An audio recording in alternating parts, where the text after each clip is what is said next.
But the reality is, leaders cast vision.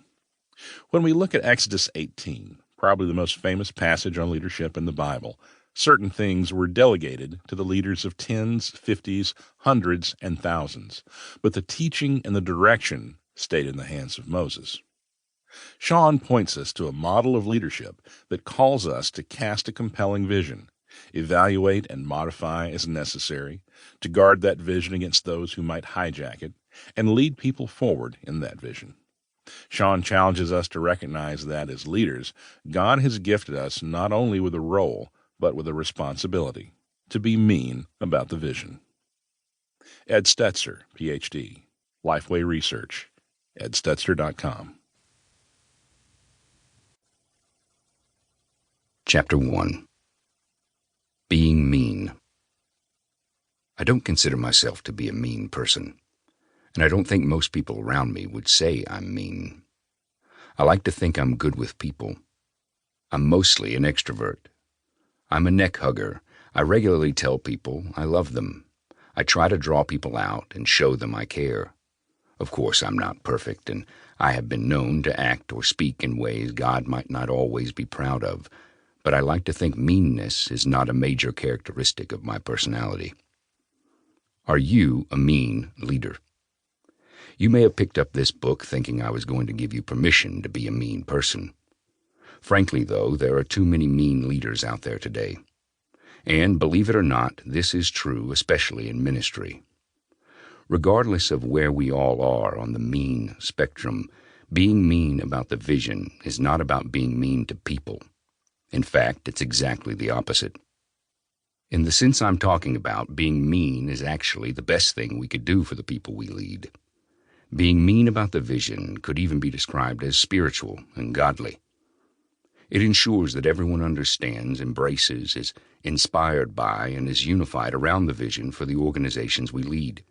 If you look up the word mean in the dictionary, you'll see several definitions. One of them says that to be mean is to be offensive, selfish, or unaccommodating.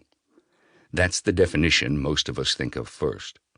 But if you think more about it, that is not even the most common use of the word mean itself. The other definition of the word mean is to have an intended purpose.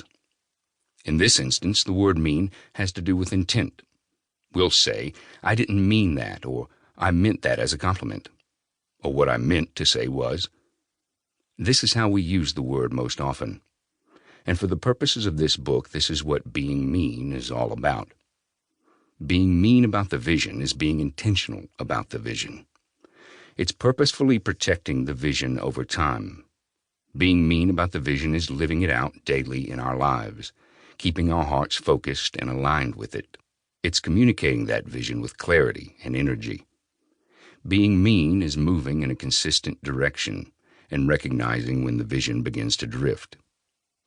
When you're mean about the vision, you will also protect it at all costs. You won't allow what I call vision hijackers, people who want to derail the vision, to throw things off course. When you're mean about the vision, you'll intentionally keep the vision as the epicenter of all you are and all you do. Here's the deal. If we're not intentional about the vision, we will lose it. We will drift off course. We will end up going somewhere we don't want to go and becoming something we don't want to become. We will end up wasting our time. Our organizations will cease to fulfill the purposes for which they were created. If that happens, our organizations will slowly lose their usefulness until they eventually die. Anyone want to sign up for that? On the other hand, maintaining the vision over time leads to success. If we see the vision through, we have been successful. We've accomplished our purpose.